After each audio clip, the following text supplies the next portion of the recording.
प्रिय विद्यार्थियों, नमस्कार। मैं अनिल कुमार यादव, सहायक आचार्य राजनीति विज्ञान, राजकीय कन्या महाविद्यालय बहरोड। विद्यार्थियों, यूट्यूब चैनल के इस वीडियो में आपका हार्दिक स्वागत और अभिनंदन। जैसा कि विद्यार्थियों, पिछले वीडियो में हमने भारतीय संघ की प्रकृति और विशेषताओं पर चर्चा की थी। भारतीय संघ की प्रकृति संघात्मक और एकात्मकता का समन्वय देखने को मिला था। उसी कड़ी में हमने भारतीय संघ व्यवस्था अर्थात भारतीय संघ की कुछ विशेषताओं पर चर्चा की थी, जिसके अंतर्गत हमने बताया था कि भारत का जो संघ है वो लिखित और सर्वपरिप्रलेख के रूप में है।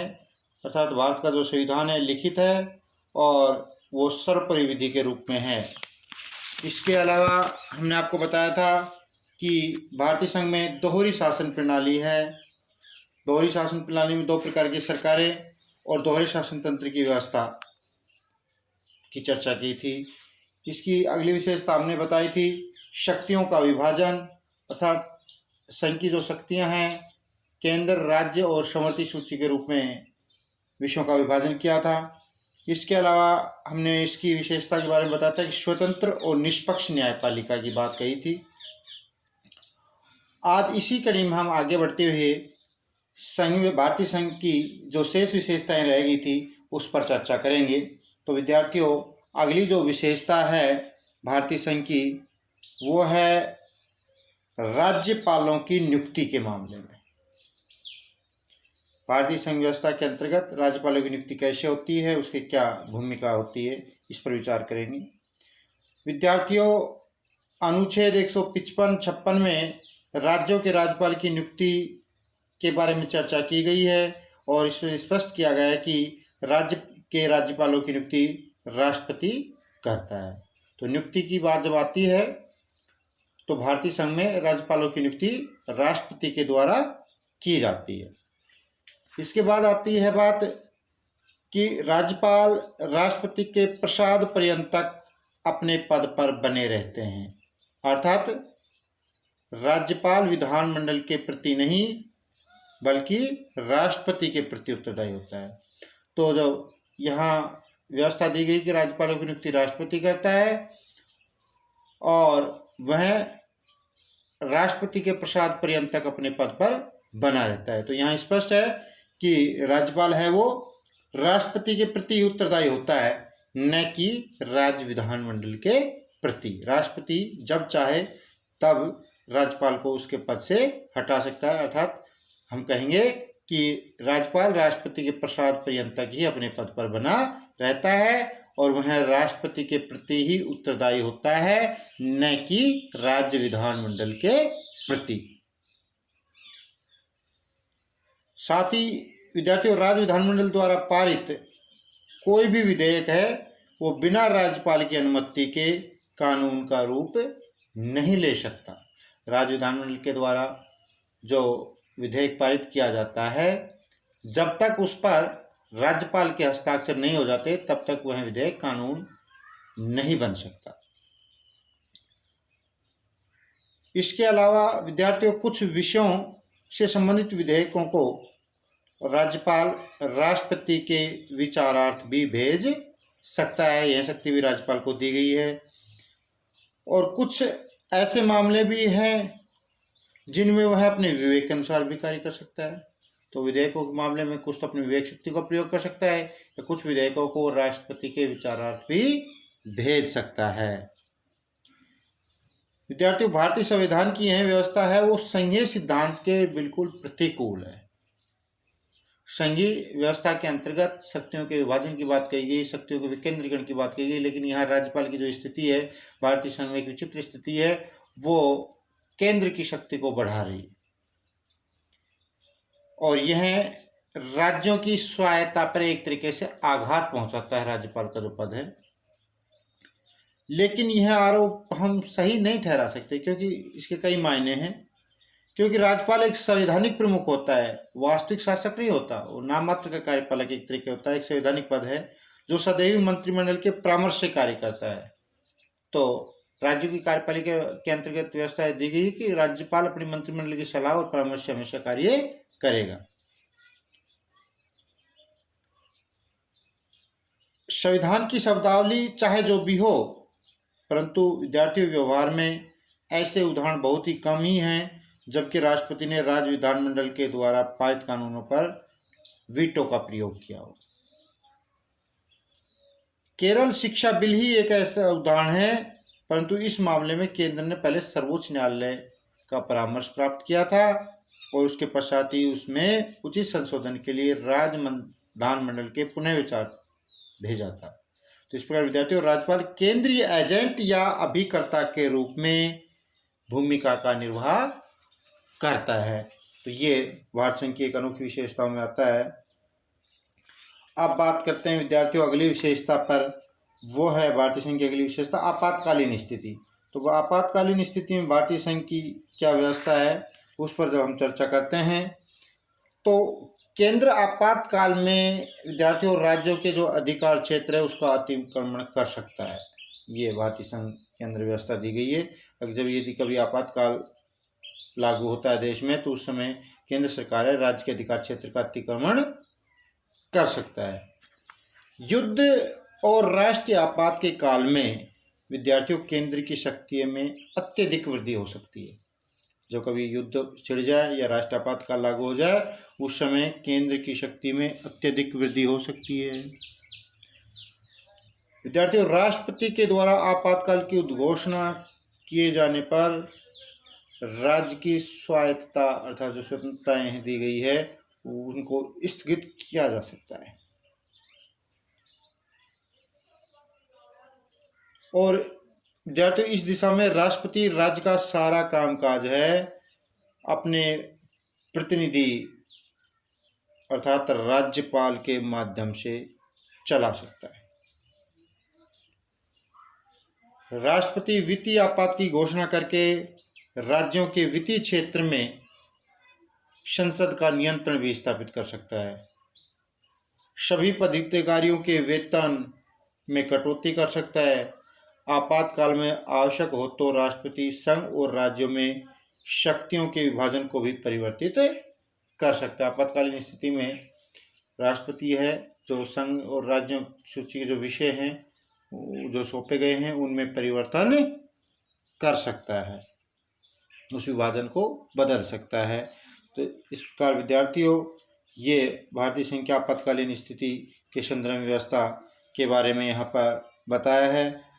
अब बात करते हैं हम भारतीय संघ की अगली विशेषता, वो है विद्यार्थियों इकहरी नागरिकता और एक राष्ट्र ध्वज। विद्यार्थियों सामान्य संघात्मक व्यवस्था के अंतर्गत अमेरिका की बात करें तो वहाँ दोहरी नागरिकता की व्यवस्था दी गई है, परंतु भारत में ऐसा नहीं है। भारत में इकहरी नागरिकता की व्यवस्था की गई है भारतीय विविधता को देखते हुए। विद्यार्थियों अमेरिका की भांति संघ की इकाइयों अर्थात राज्यों की कोई पृथक से अलग से नागरिकता नहीं है। भारतीय नागरिकता का तत्व एक देश एक लोक के आदर्श की पूर्ति करता है जो राष्ट्र की एकता की भावनाओं को बल प्रदान कर जो क्षेत्रीय जो भावनाएं हैं उनको कमजोर बनाता है और संपूर्ण भारत का एक राष्ट्र तिरंगा है। तो विद्यार्थी इसके संदर्भ में हम जब बात करें तो इकहरी नागरिकता और एक राष्ट्र ध्वज के मामले में चूंकि अमेरिका संघ व्यवस्था के अंतर्गत दोहरी नागरिकता की व्यवस्था, एक व्यक्ति अपने देश का नागरिक भी अमेरिका का भी और जिस राज्य में निवास करता है जैसे फ्लोरिडा का तो फ्लोरिडा का, या अलास्का में तो अलास्का का भी नागरिक कहलाएगा। लेकिन भारत में ऐसा सिस्टम नहीं है। भारत में एकल नागरिकता की बात कही गई है और भारतीय नागरिकता का तत्व जो एक देश एक लोक के आदर्श की पूर्ति करता है ताकि राष्ट्र विखंडन को रोका सके, राष्ट्र की एकता की भावना को प्रबल बनाया जा सके और जो क्षेत्रीय भावनाएं हैं उनको निर्बल बनाया जा सके। और इसी के लिए संपूर्ण भारत का एक राष्ट्रीय ध्वज तिरंगे की व्यवस्था दी गई है। इस प्रकार विद्यार्थियों इकहरी नागरिकता और एक राष्ट्र ध्वज यह भारत की संघ की विशेषता है। अब भारतीय संघ की अगली विशेषता पर बात करें तो वो है विद्यार्थियों इकाइयों अर्थात राज्यों के पृथक संविधान का अभाव।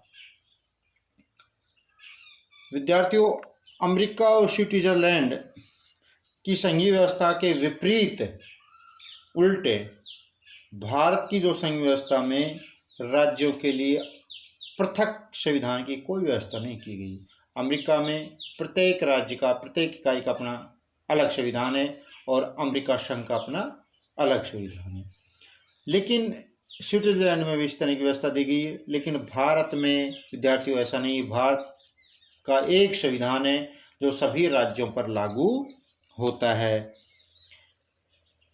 यद्यपि जम्मू कश्मीर की स्थिति अनुच्छेद 370(2) के तहत विशेष दर्जे के तहत जम्मू कश्मीर के लिए अलग से संविधान था, लेकिन हाल ही में जम्मू कश्मीर को राज्य का दर्जा छीनकर उसे केंद्र शासित प्रदेश घोषित कर दिया गया है और उसका अलग से जो संविधान था उसको समाप्त कर दिया गया है। अब वो भी भारतीय संविधान के अंतर्गत ही संचालित होता है, वही नियम सभी उस पर लागू होते हैं। अब यह अपवाद की स्थिति भी विद्यार्थियों समाप्त हो गई है। इसके अलावा विद्यार्थियों एक ही संविधान देश की समुचित शासन व्यवस्था की व्यवस्था करता है अर्थात प्रबंधन करता है। संविधान का जो भाग 6 है उसके अंतर्गत अनुच्छेद 152 से विद्यार्थियों 237 तक राज्यों के जो प्रशासनिक ढांचे की जो व्यवस्था है उसको दर्शाया गया है। तो इस प्रकार इकाइयों अर्थात राज्यों के पृथक संविधान का भाव भारत में देखने को मिलता है। अब बात करते हैं विद्यार्थियों अगली विशेषता की, वो है द्वितीय सदन में राज्यों को समान प्रतिनिधित्व नहीं। विद्यार्थियों जिस तरह अमेरिका में इकाइयों अर्थात राज्यों को द्वितीय जो सदन था व्यवस्थापिका का, उसमें जैसे सीनेट की बात करें अमेरिका में तो सभी राज्यों को से 2 प्रतिनिधि सीनेट में चुनकर जाते हैं अर्थात समान प्रतिनिधित्व दिया गया है जो संघ व्यवस्था की विशेषता को दर्शाता है। लेकिन भारत में ऐसा नहीं है विद्यार्थियों। भारत का जो द्वितीय सदन है राज्यसभा, उसमें राज्यों को समान प्रतिनिधित्व नहीं।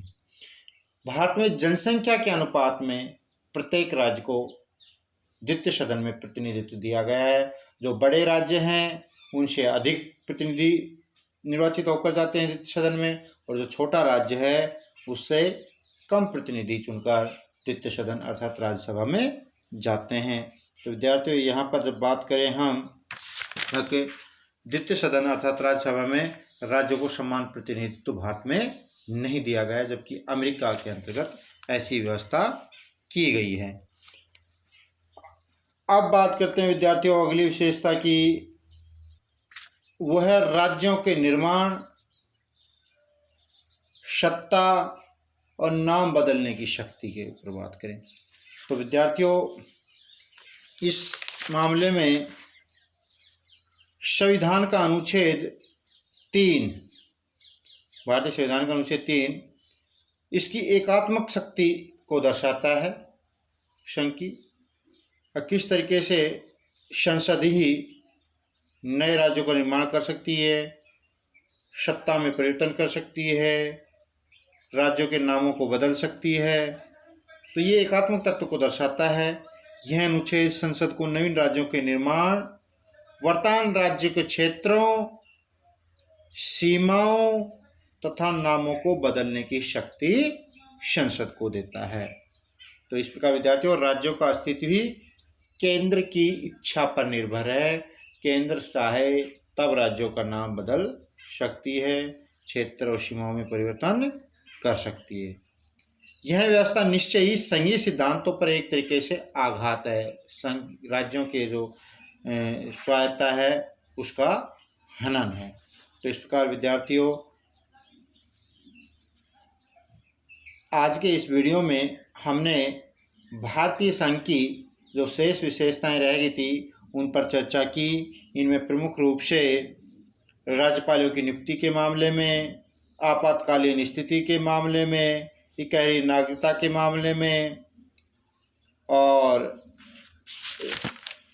द्वितीय सदन में राज्यों को समान प्रतिनिधित्व की व्यवस्था के मामले में, और बात करें राज्यों के निर्माण, सत्ता और नामों को बदलने की शक्ति की व्यवस्था के बारे में चर्चा की। धन्यवाद विद्यार्थियों।